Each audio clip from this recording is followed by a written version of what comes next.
Hello everyone, thank you so much for joining us today. I hope you're doing well wherever you're watching us from. Welcome to the fourth episode of AVENUE Masterclasses, our monthly live stream on all things virtual production. To those who are new to the live stream, I'm your host Story, and I'm super excited about today's session. Before we start, I do want to let you know that if at any point during the live stream you have questions, don't be afraid to drop them in the comments below, and we'll make sure to get them answered at the very end. And with that out of the way, I want to introduce today's guest. Tuning in live from Budapest, Hungary, it's András Krucsai. He's going to talk to us about the smart production philosophy that they use over at Realis Studio with every shoot. So Andy, welcome, and thank you so much for being here. Hello, thank you very much, Victoria. Welcome everyone to our today's session. We are based in Budapest, the studio, virtual studio, a boutique studio, which means we serving smaller productions and commercials, but we have closer relationships to our clients and also the agencies and the companies. Let's start with our show reel, which one will show you briefly the whole workflow, how we are working on a projects.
And smart production, in-camera VFX, which one is the main goal?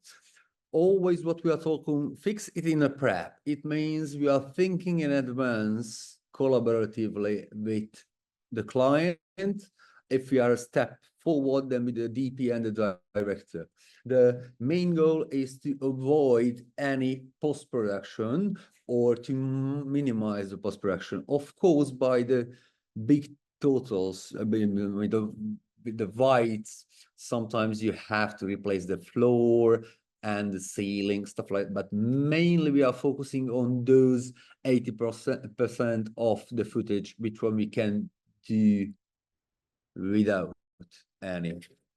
Here's an example what's happening on the floor. You can see a witness cam, it's mounted on the camera, an extra with extras on the street of Tokyo. And we are shifting paradigm. We are thinking in advance. It means we are planning the whole shooting, especially when we have lots of locations. It means we can change 3-4 locations per day. Of course, we are on the same place. It's not really a company move. You are not packing in and out all the time, just changing the set quickly on inside of the studio. In-camera VFX, this one, what I'm showing you here, the pictures, it's quite interesting. It can be an questionnaire right here at the beginning to answer it at the back. What is real on a frame, on a picture? Actually, you can see the camera details with the camera pictures. You can see the witness cam with the whole studio. and still you will see if you can find out what is real and what's unreal. The DP and the director have a bit different new role. If I'm calling it new, it's not really, because from the 1940s we already saw the projectile background for the driving plates or the car scenes, which one now are more advanced, and it's easier to pull together the background and the foreground. If we are talking about background and foreground, mostly I'm calculating with 10 layers, 4 real one and 6 virtual one, and those you try to match. Also with the props, the set deck, the lighting, and the color grading. Technology pillars. We are running in Unreal Engine, which it's quite usual for everybody. It's just a quick show how it looks when we are making a walkthrough in our Unreal. And you can see a small details. Let's go back. A small, quite important detail.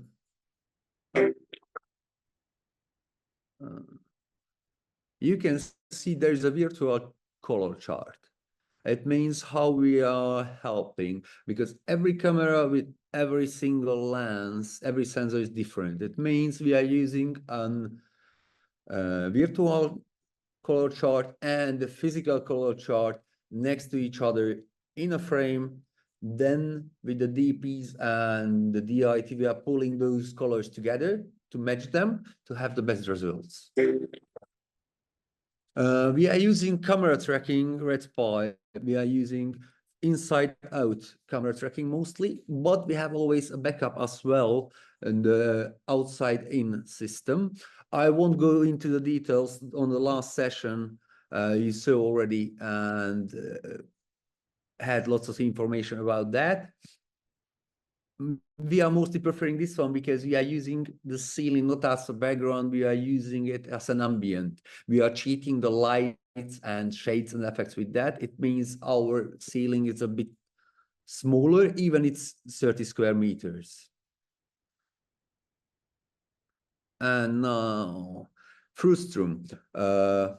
Actually, those days we are not really using Frustrums because our system is capable to run the whole set real time in 24, 25 frames without any problems. If it's really a heavy Unreal scene, then we are still using Frustrum like you see here.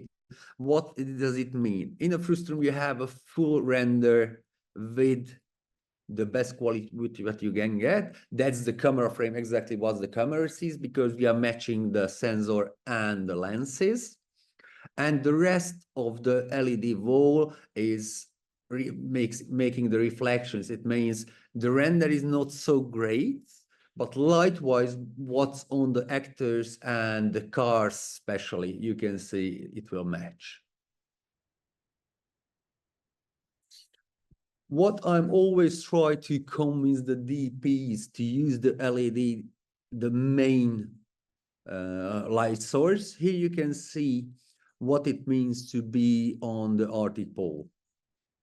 And you can see it, all the lights around and what it makes and how you can use it. And still, if you're building it from bottom up, you set up first your LEDs and the light and brightness on them, and then you are adding the extra lights outside sources, which one also can be controlled by Unreal.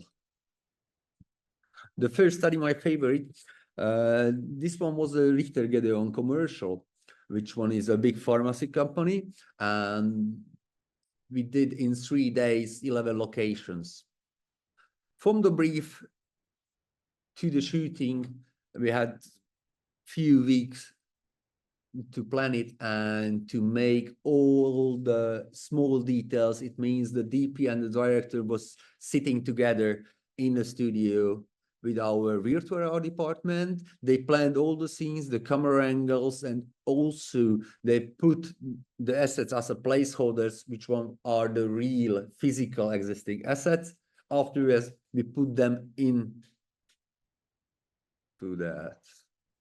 Let me quickly show you how it looks. This one is a special. We're on social media, you need to make video content. Sorry. Video content takes a long time to make. Try V to speed up your video content creation. Wherever a woman lives in the world, what stage of life she is in, whatever her journey is, her health is our top priority. Every day, thousands of Richter experts work to bring world-class, cutting-edge therapies to support the well-being of millions of women. Today at Richter, health is our mission. This was a special women edition of the commercial. This is with 80% of in-camera CG, which means after it was only 20% of the post-production, it was also planned. It's quite important for a small production to go planned version, because otherwise your VFX can just blow up and then you will chase your budget. We try to avoid this. And also with the AI assisted tools, what we are using, mainly two different types. I won't speak too much about the Gauss plot. It's really a hot topic everybody is talking about. I will show you just quickly here in this video. We have a project where we need the Hungarian opera. It's not existing in 3D. Then we started to build it up. I went to shoot some footages. Also, we had some drone footages. And from that, we start to build up the Gauss plot for the big building and the street scene. On the other side, you can see by an upcoming project that we have some wheels, only a photo.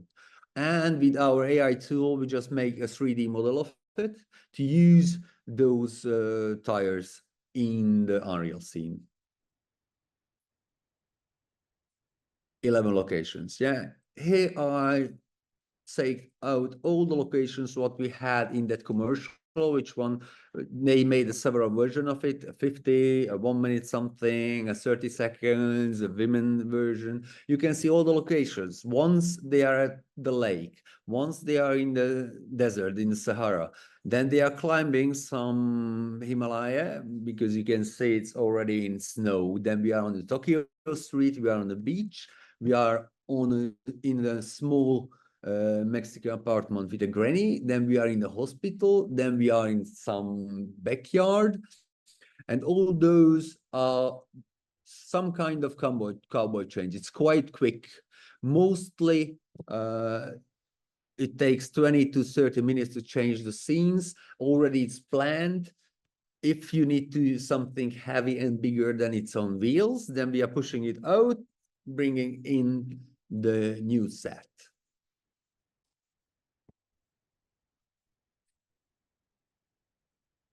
For the actors, timing-wise, the final pixel quality, like you can see here, it's not really enough time if you have big stars, for example, for a commercial. Then you need to really spare on your time.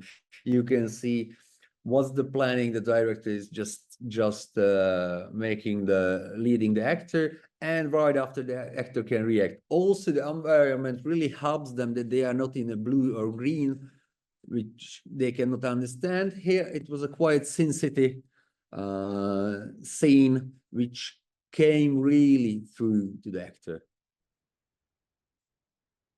The other one, it's quite special. We have an EU project where it was really a short period. They need to go in a car factory in 6 days. It was not really possible for the production company to manage it, to go in some car factory in Hungary. They sent us on Friday some reference pictures of the car factory. On that, I suggested them an old track factory from Detroit. We start to build on that. It's really important that to find something close, not work from scratch, and then we can spare time. In the background on the wall, you can already see the car factory, how it looks. Let's move with the video, then you can see that's is already the shooting. Director behind the monitor. All the setups are made. After the first discussion with the client and with the agency and the production company, that we will start from this Detroit company based on those references, what they send us. On Monday, they made the decision, yes, they would like to go with that. On Tuesday, we send them the first drafts over. Discuss, of course, first we discuss with the director his needs. On Thursday, we got the final approval on the scene, and on Friday, we were shooting, actually. You can see here how it looks, the render from the Unreal. Now you can say it's an Audi's, but it was not a commercial for Audi, it was a commercial for an EU department. It's really important how you will make it real, even it's Unreal, how you are combining. You can see we have a rows and cars here. This not exactly the same car like the physical cars, what we have two of them in a row, and then we can extend it on in the Unreal, the whole factory. On-set color grading is really important. How I mentioned that we use the process that we adapt to every single camera and every single lens to have the most accurate camera view, not jumping from the screen that it's fake. Also, we do some color science. You can see that we are measuring different colors just to be exactly sure, also on the mathematical side, not only on the DPs. And you can see how the DP is enjoying the work in a studio. This is also I will show you a playback how it works with the DP and with the director.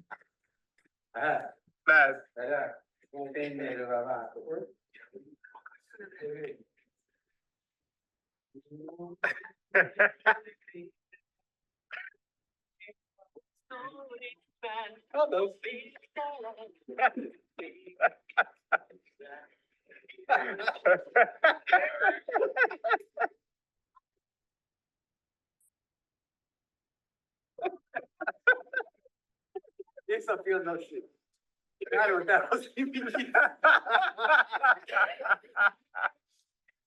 Yeah, it's some fun in a studio, absolutely. And the three mistakes to avoid, which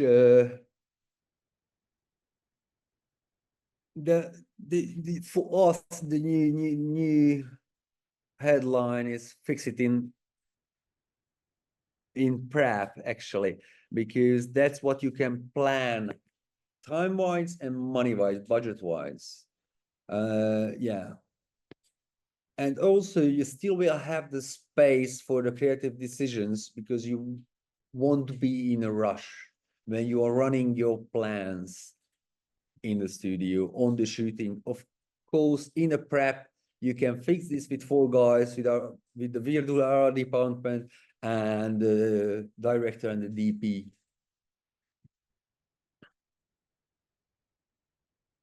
Also, it's really important, which it has to be called out, that in the Unreal, the scenes has to be optimized on the virtual production. I mean, on the LED and on the whole system,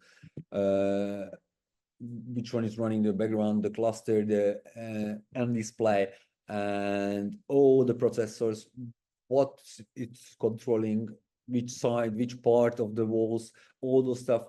Always at least 1 or 2 days in advance, we're making a tests on the optimization that we need to run properly, at least in the first on the 25 FPS, if the project is 25.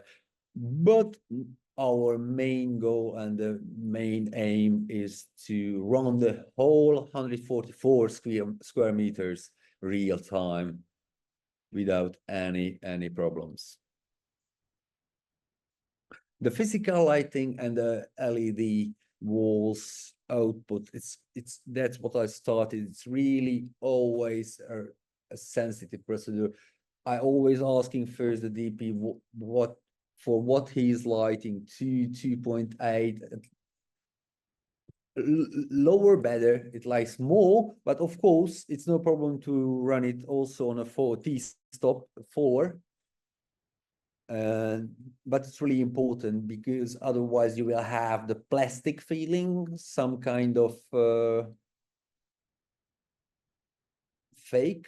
If you are building it from the bottom up, first the lights on the LEDs, the main wall, the ceiling, the rolling light, which one is the opposite side of the camera mostly, to use as a big light source, then you cannot really make it fake.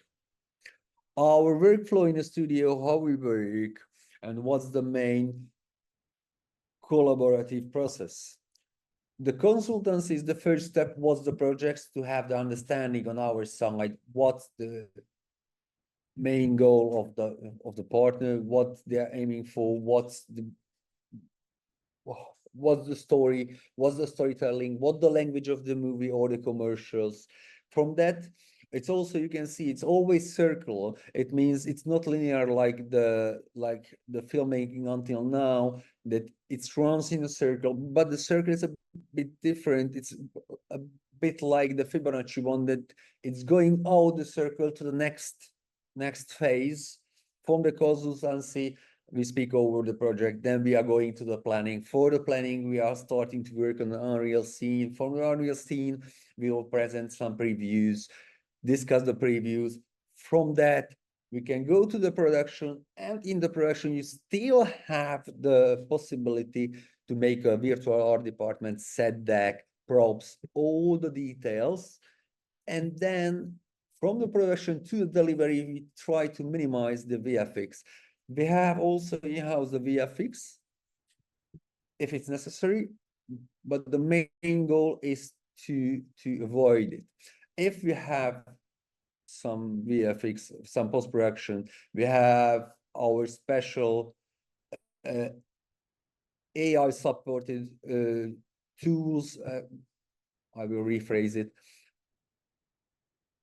AI tools supported post-production workflow, especially for the floor replacement and the ceiling, which one can go really fast, quickly to compare to the previous workflow, which one is a classical.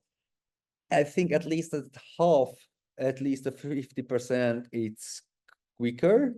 But if it's really good plan, then it will be more than 66. It means 33% you will use your time to the previous workflow. Yeah, actually, I think I was a bit quick, but you can check the QR code. From the QR code, you can get to my LinkedIn or Instagram or to the studio webpage, and you can check out our works and our webpage or our services. Yeah, thank you very much, and I am more than happy to answer all the questions what you got. Awesome. Thank you so much, Andy, for your presentation. I've left a comment so people know that they can ask you questions or leave any other comments. But in the meantime, I have a question of my own. In your first case study, you said that you shot on 11 locations. And my question is, how long would that have taken if you were to use traditional filmmaking methods? In this case, it's really funny. It's not the usual way, because the usual way, when you're shooting in a city and you have a company move, then you can pack, unpack, and move in 2-3 hours. This case was really special because from the Sahara, you go to the Himalayas. It means you pack up in the Sahara in 2 days. You are traveling 2, 3, 4 days to the Himalayas. You put all your gear up to the Himalayas. You already spend most probably 2 weeks, and you can start to shoot. Oh, so not long at all. No, in 3 days we shot what you can shoot with a mini crew probably in 2 months. What does that say about, I guess in this specific case, the benefit of using virtual production outside of obvious time saving? You spare on the travel, which one in this case it's enormous. Yeah, it's I don't know how many flight tickets you need from the Himalayas back to some beach, or maybe you can find some beach close to the Sahara. I'm not sure. Absolutely, maybe. And then to go some US suburb to make the swing scene when she's pushing on a tablet. Yeah, it means money-wise, this one most probably will be 80% less. Definitely. And you also stated that your company takes on 70% of all virtual production shoots in Hungary. How do you manage that in terms of, the physical volume of shoots, but also in terms of your studio's capacity? Actually, the market is quite divided because the big productions who are shooting, I don't know, for example, 6 weeks in a huge studio, actually it's not really a bigger role what we are using, but they need more space already in a studio because our studio is only 400 square meters and the LED wall is 144.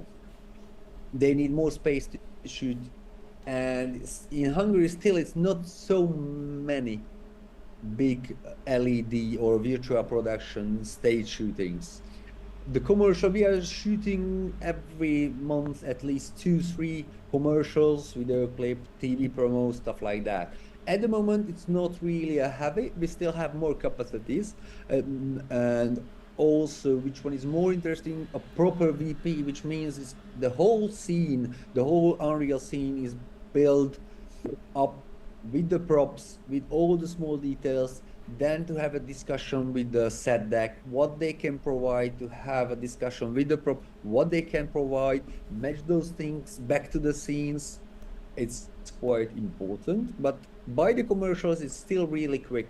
The commercial from the beginning until the end, it takes 8 to 7 days. If it's a really long story, because they have lots of times, and we start in April, we have several meetings, and we will shoot in September, October. That's a long process. But mostly by the commercials, it's really hurry. It's rush. And in 2 weeks, it's already done and out on the air. And I see that we also have a question from the viewers. This comes from Zoltan. He asks, what is currently the biggest limitation in a volume? Is it the different color spectrum of LEDs, RGB, missing white, or not being able to focus on the wall because of moire, or something else? With the color grading, we don't have any problems. With the moire, we had, everybody knows you cannot pull the focus on the LED wall. And to avoid those problems, that if the camera, the physical camera, is too far away from the target, then your depth of field will be really long. And for that, we have a checker program, which one checks the based mathematically how we'll change the depth of field.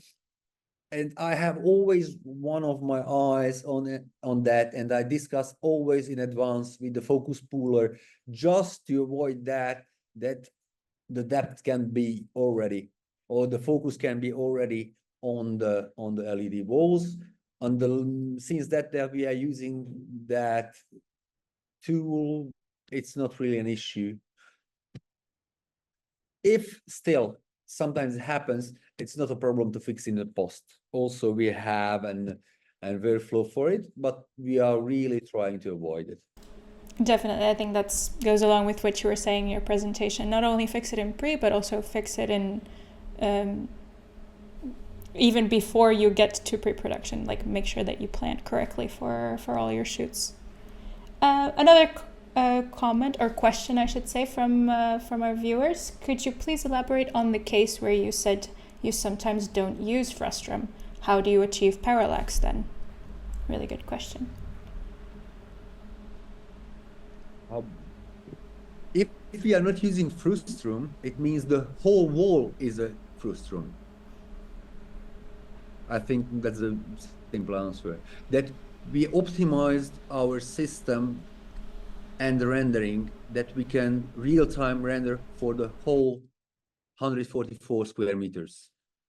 And then you are not checking the frustum because all the wall is tracked all the time. The camera is always tracked, just not only in the frustum, on the whole wall.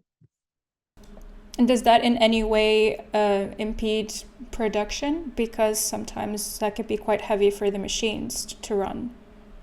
For us, it's fine. I'm more than happy to run like that. If it's really a heavy, then you have several layers that you are moving in real time from one scene to other scene. It means the scenes has to be merged.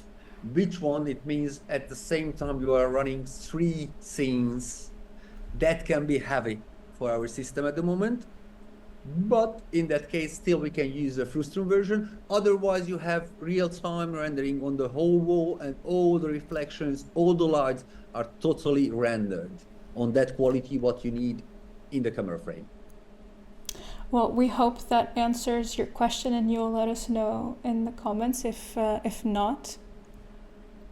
What is the benefit of not doing this, of not using a frustum at all, of having everything in focus?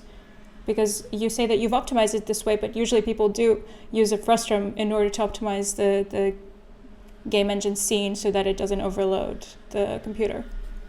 Yeah, but that's exactly what I'm talking about. We developed a system that the quality-wise, you can go no higher. And still we can run it for the whole. It's quite interesting for the car shots, or you have some glasses, mirrors, stuff like that, because in the reflections on the cars, you can see the frustum. It can happen, and we can just avoid it. If anyone would like to know how we're doing it, visit us and we can talk about the knowledge transfer. Yes, definitely. Well, I do want to thank you again for joining us. If you have any closing words, then please tell the people what they need to know.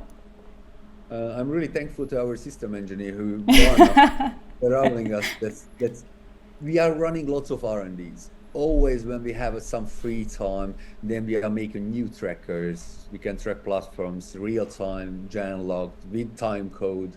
You can put there, airplane, anything, and still you will have all the data for the VFX, for example, if they need something to match, because they will have in 3D always the orientation of the plane, for example, or the car or the bike, anything.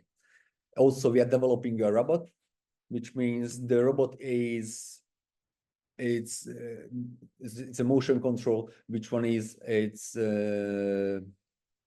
controlled via Unreal as well. It means all the lights, because our robotic lights also are responding to that. Everything is controlled by the Unreal. We made any changes, all the lights, and also the camera can change. It's quite interesting, still in development. Anyone has some project like that, more than happy to work on it or collaborate on that.